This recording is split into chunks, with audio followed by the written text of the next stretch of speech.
What is going on, everybody? Right now we are going to take a look at iOS 12 beta 7 and compare it to iOS 12 beta 8 on the iPhone 5s. Now this is kind of an interesting comparison because this is one of those updates that weren't really supposed to be released, so this is kind of like a hidden gem, I guess. So for those of you who did install beta 7, you can kind of see like a glimpse of which one is faster and this and that. And as usual, I do a boot up test. I kind of see some of the stock apps and some high intensity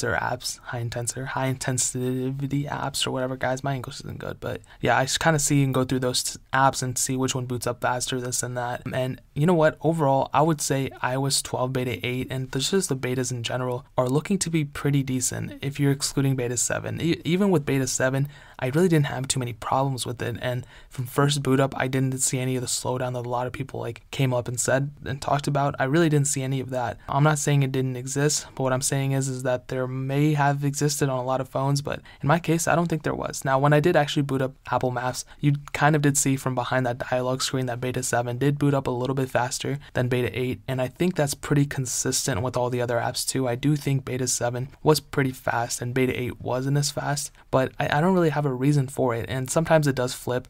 Like sometimes beta 8 is faster, sometimes beta 7 is faster, and you know what, if you're on beta 7, I wouldn't even care if it's 100 times faster than beta 8. You should definitely update because you know it is overall more stable. Even with loading up web pages, I would probably say beta 8 is maybe a little bit faster than beta 7, but even in some cases, like you just saw here, beta 8 did beat it, but in other cases I did see that beta 7 was faster. So it really does flip-flop, like I said. And eventually, like when I do boot up like heavier apps like Real Racing 3, you will be able to see that there is a little bit of difference, but I'm pretty surprised. Even when I compared the iPhone 6 to iOS 11.4.1, iOS 12 is looking to be very, very good. Even if the differences between these aren't that much or something, the difference between iOS 11.4.1 and iOS 12 beta 8 is pretty like astounding. And the same thing I saw with the iPhone 6s versus iOS 11.4.1 and iOS 11.4.1 versus iOS 12 beta 8 on the iPhone 6. So those are pretty interesting differences between those two. And as you can see, I mean, beta 7 is a little bit faster than beta 8, which is pretty surprising and not the end of the world, but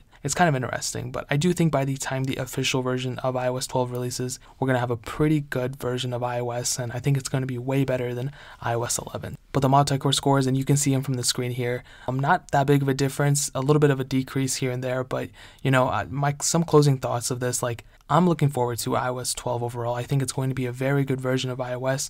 I think it's going to be much better than iOS 11. I don't necessarily think it's going to be like the craziest thing ever, but I think iOS 13 is going to be pretty crazy. But I'm looking forward to it, you know, and I do think, like I said, it's going to be better than iOS 11. And you know what? All we can do here is just pray that it is. So that is pretty much it. If you guys have any questions or anything, please leave it down in the comment section below. Hit that like button, but definitely hit that subscribe button. We're still giving away an iPhone 6s and an iPhone SE on this channel, and I'm picking the winners tomorrow. So in order to enter, all you have to do is subscribe to the channel and follow me on Twitter and Instagram. Both those links are down in the description, so make sure you guys enter that. But more importantly than everything else, I love every single one of you guys, and hopefully I'll catch you guys in the next video. Peace out till then.